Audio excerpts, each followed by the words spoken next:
Bonjour à tous, aujourd'hui on est en présence de Bertrand qui vient de sortir son livre Crise nucléaire, mythe et réalité, et donc dans ce livre il va parler justement de toutes les catastrophes, de comment est-ce qu'on peut prévenir ça, comment est-ce qu'on peut réagir. Bienvenue Bertrand. Bienvenue, bonjour, bonjour. Merci.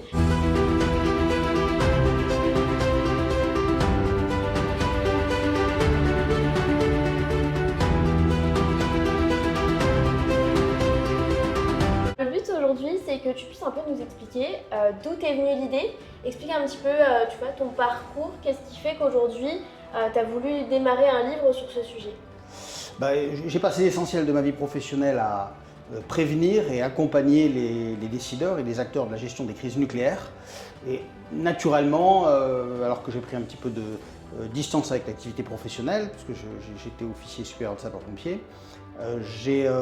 j'accompagne aujourd'hui les collectivités, les industriels, les associations dans la compréhension du risque nucléaire. En fait, le livre s'inscrit complètement en perspective et dans l'environnement, en résonance avec tout ce que je fais sur un plan professionnel. Et donc là, tu avais beaucoup d'activités, beaucoup d'expérience, ça fait des dizaines et des dizaines d'années que tu es dedans quand même.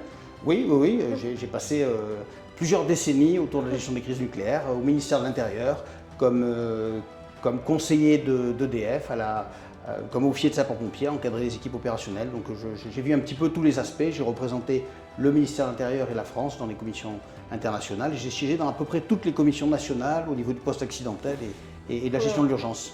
Et donc, pourquoi est-ce qu'après tu t'es dit je vais écrire un livre, sachant que tu avais déjà ton réseau, tout ça? En fait, au-delà des activités au profit des professionnels, il y a beaucoup de populations, de citoyens, d'amis qui, au détour d'un échange non professionnel, au détour d'une soirée, d'un café, me posaient des questions et étaient en demande d'informations sur ces sujets du risque nucléaire, à la fois sur la compréhension du risque, mais aussi sur les moyens de se protéger. Donc c'est ce que j'ai donné dans ce livre, qui est destiné au plus grand nombre, pour d'abord comprendre la réalité du risque nucléaire et deuxièmement, comment se protéger face à ce type de risque. Ok, donc c'est parce qu'on te posait beaucoup de questions et que tu voulais vraiment vulgariser. Oui, c'est une des raisons qui a conduit à la production de ce livre. Très bien. Et donc quand tu t'es lancé, comment est-ce que ça s'est passé pour l'écriture? J'imagine que tu avais déjà un certain sujet, tu connaissais déjà toute ton expertise, mais le mettre en livre, est-ce que ça a été compliqué pour toi? Non, j'ai été bien assisté sur cette rédaction, notamment par une agence, Mercy, qui m'a bien aidé. Et donc le livre s'est fait assez rapidement, il a été rédigé en 4 mois. Et derrière, la mise en forme s'est faite naturellement. J'ai eu 3 éditeurs qui ont été intéressés. Et donc j'ai pu choisir et le livre est maintenant public. Juste ici.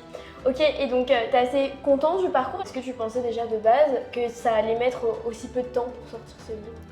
Non, la rédaction a été rapide.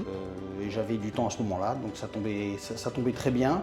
Et je n'ai pas été surpris par la rapidité, on va dire, de la mise en œuvre de ce sujet. C'était à peu près dans le temps que j'avais prévu.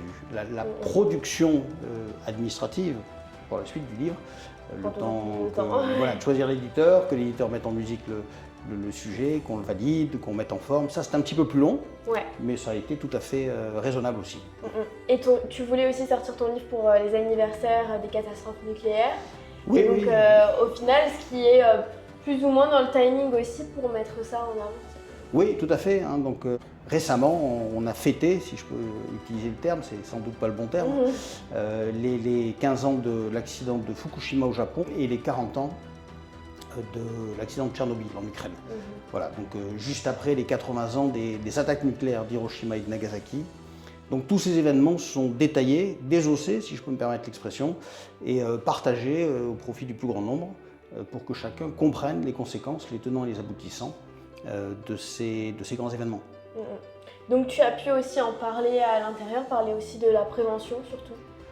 Oui, la prévention toujours au profit des populations, donc comment se préparer sur ce sujet, comment préparer son kit de survie, comment savoir où rechercher l'information en cas d'accident et avant l'accident, notamment au niveau des commissions locales d'information pour ceux qui habitent à proximité des centrales nucléaires.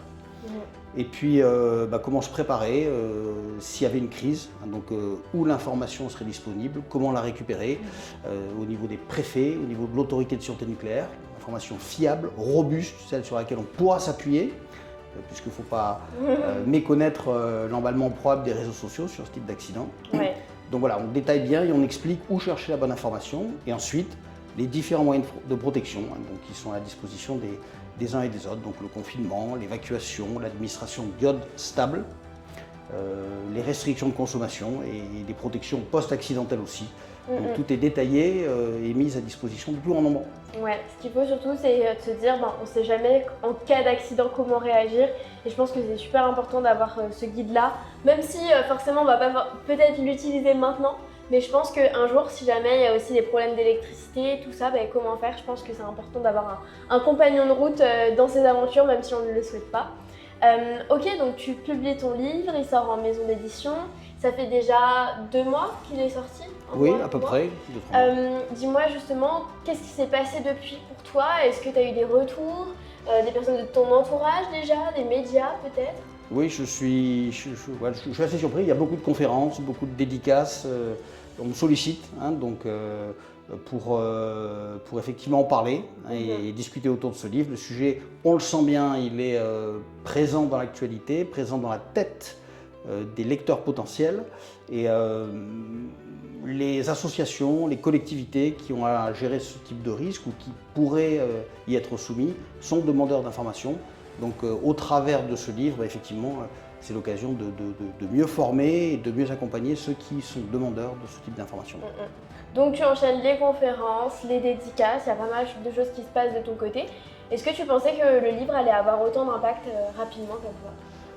Non, c'était pas vraiment calculé, hein, donc je ne suis pas un auteur professionnel, mais effectivement, c'est plutôt une bonne surprise. Il y a des cafés littéraires, il y a des dîners littéraires qui s'organisent autour du livre, donc notamment sur Paris, mais aussi sur Bordeaux, Très bien, un peu partout en France. Donc voilà, ça se met en place et c'est un sujet de satisfaction. Génial. Et pour la suite, qu'est-ce que tu envisages concernant ton ouvrage? En fait, cet ouvrage, il s'inscrit pleinement dans l'action d'accompagnement à laquelle je suis en train de destiner l'essentiel de mon activité professionnelle, c'est-à-dire vulgariser le risque nucléaire, accompagner les grands industriels qui cherchent non nucléaire, qui cherchent à mieux comprendre le risque et à se prémunir de l'accident et du suraccident, accompagner les collectivités territoriales qui veulent mieux former leur population, mieux s'organiser, mieux se préparer, rédiger des plans, faire des exercices, vulgariser le risque. Donc le livre, il est au cœur de cette dynamique et c'est via ce livre donc que je compte continuer à accompagner ces actions, notamment toutes celles conduites au profit de l'ANCLI, l'Association nationale des commissions et comités locaux d'information, qui est en charge du risque nucléaire, de l'information sur le risque nucléaire autour des sites majeurs. Ok, donc pas mal de choses de prévues quand même pour ce livre, une longue vie avec plein d'opportunités, en tout cas on te le souhaite. J'ai envie de te demander un peu un conseil pour les personnes qui nous écoutent, qui voudraient un peu se protéger. Tu donnerais quoi comme conseil? Le premier conseil, c'est de lire le livre, et il reprend l'ensemble des conseils qu'il faut développer avant, pendant et après l'accident, et notamment les toutes dernières pages, où l'ensemble des conseils sont résumés sous forme d'un guide pratique de 4 tableaux qui vous permettent de comprendre ce qu'il faut faire avant l'accident, au moment de l'accident et puis après l'accident, de manière résumée et simplifiée. A priori, c'est une formulation résumée qui n'existait pas trop jusqu'à présent. Aussi. Voilà, donc c'est essentiellement ça. Puis après, s'il y avait un conseil sans doute à garder en tête, c'est en cas d'accident nucléaire, il faudra sans doute être très prudent sur l'ingestion, la consommation dans les semaines qui suivent l'accident.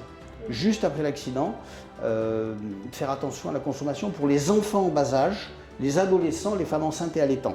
C'est ces populations qu'il convient de protéger sans doute les premières semaines qui suivent l'accident. Les enjeux se joueraient là. En tout cas, le retour d'expérience de Tchernobyl montre que c'est cette dynamique-là qui a été la plus létale, la plus mortelle, la plus difficile en termes de conséquences.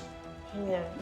Au moins on a tout dans ton guide, au moins on est sûr de rester en vie si jamais. J'aimerais aussi te poser une question pour les personnes qui nous écoutent. En général, ce sont des personnes qui peuvent avoir cette idée-là d'écrire un livre. Est-ce que tu leur recommanderais auteur-leader? Oui, Oui, donc moi, l'action que toi et tes équipes ont pu avoir dans le cadre de cette rédaction a été déterminante à plusieurs niveaux. Donc elles ont été déterminantes dans le cadre de la rédaction du bouquin, puisque j'ai bénéficié de relectures appuyées. Elles ont été importantes dans le cadre de l'accompagnement par réseaux sociaux, puisque il y a eu un certain nombre de productions qui ont été possibles grâce à Auteur Leader. Et sans doute aussi dans le cadre de la valorisation au niveau des médias. Donc c'est quelque chose qu'on est en train de développer. Donc voilà, je compte aussi beaucoup sur ton accompagnement sur ce plan-là pour effectivement aller au-delà de ce qui est déjà négocié et déjà engagé au niveau individuel. Très bien, et ben génial, en tout cas vous savez quoi faire. Pour toutes les personnes qui veulent se procurer le livre, moi je vais le mettre dans la description. Et comme ça, vous pourrez aussi en savoir plus sur Bertrand. Si vous voulez connecter avec lui sur LinkedIn ou sur Instagram, vous avez évidemment tous ses contacts. Autrement, pour toutes les personnes qui, comme Bertrand, se disent « mais moi aussi j'aimerais bien écrire un livre, aller au bout », je vous mets aussi mon agenda dans le premier lien de la description si vous voulez prendre rendez-vous. C'est comme ça que tu m'avais découvert, il me semble d'ailleurs sur YouTube, sur YouTube, LinkedIn. Sur YouTube. Donc comme quoi c'est fou parce que tu es passé sur la chaîne un an après, quoi. Ouais. Donc finalement, vous pouvez aussi être là, peut-être un de ces quatre, en train de faire une interview parce qu'on aura votre livre dans les mains. En tout cas, je te remercie énormément pour tout ça. Bravo. Merci Mehdi aussi pour l'accompagnement. Et puis voilà, je vous souhaite à tous une bonne lecture et n'hésitez pas à revenir vers moi via les réseaux pour toute forme de questions sur le sujet du risque nucléaire et de la compréhension du risque nucléaire, aussi bien en cas d'attaque nucléaire, de menace nucléaire qu'en cas d'accident sur centrale, sur réacteur. Génial. Merci beaucoup Bertrand. Salut tout le monde.